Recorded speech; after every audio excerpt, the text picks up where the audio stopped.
جی ہاں، تو تمہارے لکھنے اور عقیدے کے مطابق اللہ تعالیٰ خود اپنی عبادت کے لیے بیت اللہ اور کعبہ کا رخ اختیار کرتے ہوں گے۔ یہ خود کہتا ہے میں خدا ہوں، اور خود کہتا ہے کہ مجھے اللہ نے بیت اللہ سے تشبیہ دی، تو گویا کہ یہ اب اللہ کو بھی صف میں کھڑا کر رہا ہے کہ یہ اللہ خود عبادت کرتا ہے بیت اللہ، حالانکہ یہ عقیدہ غلط ہے۔ اللہ کی تو عبادت کی جاتی ہے تاکہ تقرب اللہ حاصل ہو۔ اب اللہ خود اگر عبادت کرے گا تو اللہ کس کی رضا کو ڈھونڈے گا؟ یہ کمبخت نالائق کتنا بڑا بدھو اور احمق ہے یہ۔ اہل اسلام کو قرآن عقیدہ دیتا ہے فَلْيَعْبُدُوا رَبَّ هَذَا الْبَيْتِ، تو ان کو چاہیے کہ اس خانہ کعبہ کے مالک کی عبادت کریں۔ اللہ نے کیا کہا کہ بیت کی عبادت نہیں کرنی ہے، کس کی کرنی ہے؟ بیت کے گھر کی۔ رب هَذَا الْبَيْتِ، اس بیت کا جو گھر ہے اس کی عبادت کرنی ہے۔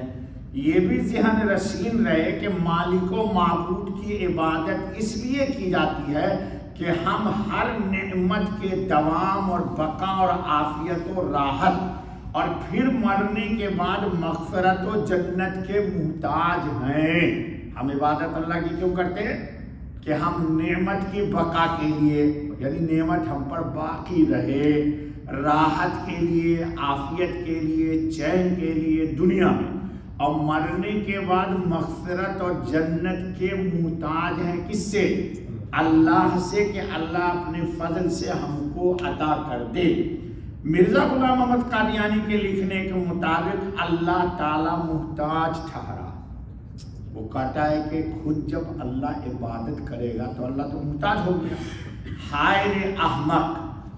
قرآن نے سچ کہا وما قدر اللہ حق قدرہ، اللہ کی جو عظمت تھی ویسی اس کی قدر نہ کی۔ اگر اللہ کی تھوڑی سی بھی یہ قدر کرتا تو اتنی بے تکی احمقانہ بے وقوفانہ بات وہ نہیں لکھتا نہ کہتا اشہد ان لا الہ الا اللہ۔ اور اگر اللہ تعالیٰ کو عبادت ہی تمہارے خیال میں کرنی تھی اس کے عقیدے کے مطابق، تو بیت اللہ کو قبلہ بنانے کی اللہ کو ضرورت ہی نہیں۔ سمجھ گئے؟ اگر اللہ عبادت ہی کرے گا تو بیت اللہ کو اللہ جہت کیوں بناوے گا قبلہ؟ قرآن کہتا ہے اینما تولوا فثم وجہ اللہ، تم جدھر بھی متوجہ ہو جاؤ اللہ ادھر ہی ہے۔ تو اللہ کو جہت قبلہ اختیار کرنے کی ضرورت ہے ہی نہیں۔ جہت قبلہ تو ہم انسانوں کی ضرورت ہے، ہم محتاج ہیں، اللہ احتیاج سے پاک ہے۔ اللہ رب العزت کی ذات کیا ہے؟ بے نیاز ہے، وہ کسی چیز کا محتاج نہیں ہے، اور ہم محتاج ہیں۔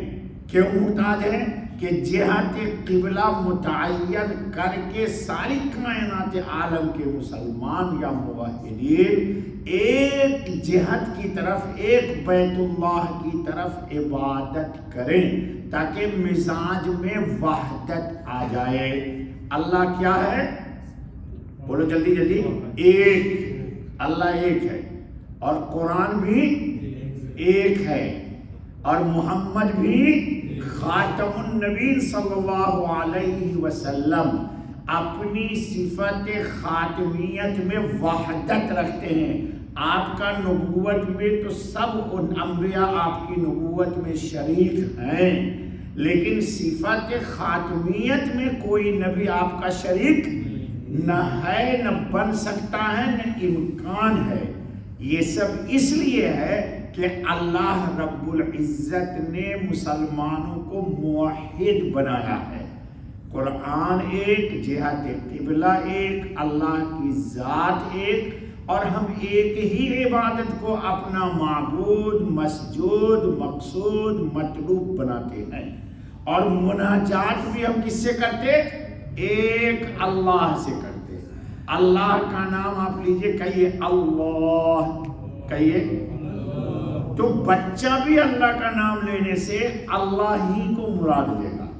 اسی طرح آپ کہیے محمد الرسول اللہ، تو اس نام کو لینے سے مسلمان تو مسلمان، غیر مسلم بھی کہتے ہیں کہ محمد عربی مکی مدنی صلی اللہ علیہ وسلم اس سے مراد ہیں۔ یہ لعین بدبخت کہتا ہے کہ محمد سے مراد میں، لا حول ولا قوت الا باللہ۔ اللہ تعالیٰ ہم سب کو ختم نبوت کا سالڈ عقیدہ عطا فرمائے اور گمراہی سے ہم کو اور ہماری پوری نسل کو، پوری امت کو بچائے۔